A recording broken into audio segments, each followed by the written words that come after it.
Kindly subscribe the channel and hit the bell icon to get regular updates. Thank you. Everyone, I am Swati Sukla. Today I start my next video of class 7th B, lesson 2. The chapter name is पृथ्वी का बदलता स्वरूप या प्रक्रियाएं। पृथ्वी में परिवर्तन किस वजह से होता है, आज हम इस चैप्टर में पढ़ेंगे। पहला है पृथ्वी पर होने वाले परिवर्तन। पृथ्वी में परिवर्तन किस प्रकार से होते हैं। पृथ्वी की सतह पर ऊंचा तथा निम्न स्थान होता है जिसकी वजह से परिवर्तन होता है। इन परिवर्तनों के लिए कुछ मुख्य प्रक्रियाएं होती है जिसकी वजह से परिवर्तन होता है। पहला है आंतरिक प्रक्रिया, दूसरा है बाह्य प्रक्रियाएं। तो आइए जानते हैं पहले आंतरिक प्रक्रिया। आंतरिक प्रक्रियाओं में परिवर्तन किस प्रकार से होता है। जब ये परिवर्तन भूपृष्ठ के नीचे भूकंप अथवा ज्वालामुखी क्रिया के कारण शैलों के विलन या भ्रंशण पड़ने से होता है। जब पृथ्वी के अंदर ज्वालामुखी का विस्फोट होता है तो पृथ्वी के अंदर की जो चट्टानें या मिट्टी होती है, जो शैल होते हैं, वो टूट टूट कर छोटे छोटे महीन कणों में परिवर्तित हो जाते हैं जिसकी वजह से आंतरिक प्रक्रियाओं में परिवर्तन होता है। नेक्स्ट है हमारा बाह्य प्रक्रिया। बाह्य प्रक्रियाओं में हमारा अपक्षय, अपर्दन तथा निक्षेपण आता है, यानी कि पवन के द्वारा मिट्टी को एक स्थान से दूसरे स्थान पर ले जाना, वर्षा के बहाव द्वारा मिट्टी को एक स्थान से दूसरे स्थान पर ले जाना, ये परिवर्तन के कारण है। फिर आ जाते हैं अपक्षय। अपक्षय किस प्रकार से होता है। मौसम एवं जलवायु की शक्तियों द्वारा धरातलीय चट्टानों को अपने स्थान पर तोड़ती रहती है चट्टानों को, और जब वो वहाँ पे मलबा इकट्ठा होता है वो अपक्षय की वजह से होता है। तो हम ये भी कह सकते हैं कि चट्टानों के अपने ही स्थान पर टूटने फूटने की क्रिया को हम अपक्षय करते हैं। इसके मुख्य कारक है अत्यधिक गर्मी पड़ना, अत्यधिक ठंडी पड़ना, अत्यधिक वर्षा होने के कारण, वनस्पति के कारण, जीव जंतु और मनुष्य भी इस अपक्षय के प्रमुख कारण है। फिर नेक्स्ट आ जाते हैं अपर्दन। पृथ्वी के धरातल का स्वरूप बदलता रहता है, इसके बदलते ही अपक्षय की क्रिया प्रारंभ हो जाती है।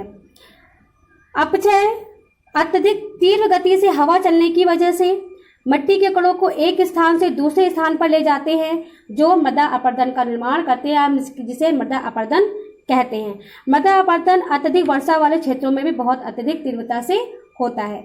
आइए अब आगे जानते हैं अनाच्छादन के कारण, यानी कि अपरदन के कारण क्या क्या है। अपरदन के मुख्य कारण है समुद्री लहरें, पवन, हिमनदी, बहता जल। तो पहले देखते हैं समुद्री लहरें।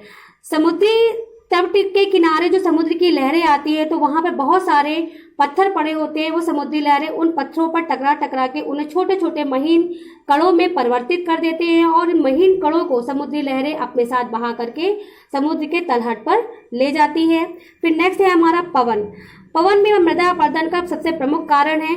ये एक स्थान से दूसरे स्थान तक रेत को उड़ा कर ले जाता है और हवा चट्टानों को टकरा टकरा कर उसे छोटे छोटे महीन कणों में परिवर्तित कर देती है जिसकी वजह से अपरदन होता है। अब आइए जानते हैं कि बालू के टीलों का निर्माण कैसे होता है या बालू का स्तूप किसे कहते हैं। जो मरुस्थलीय क्षेत्र है, यानी कि जो रेगिस्तानी क्षेत्र है, वहां पर जब पवन बहती है और जब उसका वेग कम हो जाता है और वह मिट्टी के टीले का निर्माण करता है, यानी कि जब मिट्टी एक साथ बहुत ज्यादा इकट्ठा हो जाती है तब वह बालू के टीले का निर्माण करती है। आइए अब जानते हैं कि छत्तक शिला क्या होता है। जो बालू के टीले इकट्ठा होते हैं जब वो छतरी नुमा के आकार में हो जाते हैं तब वो छत्तक शिला का निर्माण करते हैं। आइए अब जानते हैं लायोस क्या है। जब बालू के कण बहुत बारीक और हल्के हो जाते हैं और पवन उनको बहुत दूर उड़ा कर ले जाती है तब वो लायोस का निर्माण करती है। फिर नेक्स्ट है हमारा हिम नदी। बर्फ उच्च अक्षांशों में गिरकर एकत्रित हो जाती है जिसमें बर्फ का मैदान बनता है। बर्फ के मैदान हिमरेखा के ऊपर स्थित होते हैं। या हम ये भी कह सकते हैं कि बर्फ की वो नदी जो बहुत ज़्यादा भारी होने की वजह से जब ढलान से वो नीचे की तरफ बहती है तो वो हिम नदी का निर्माण करती है, उसे हम हिम नदी कहते हैं। अब आइए जानते हैं कि हिम नदी में हिमोड़ कैसे बनते हैं। हिम नदी चट्टानों के टुकड़ों को ले जाते हैं और एक अभिकर्ता या कार्यकर्ता करते हैं। जब इन हिम नदी किसी घाटी से गुजरते हैं और उस गुजरती हुई घाटी में जितनी भी चट्टानें होती हैं उन चट्टानों के छोटे छोटे टुकड़े करते हुए चलते हैं तब वहां पर हिम नदी में हिमोड़ बनता है। तो आज के वीडियो में इतना ही, इसके आगे का हम नेक्स्ट वीडियो में बताएंगे। धन्यवाद।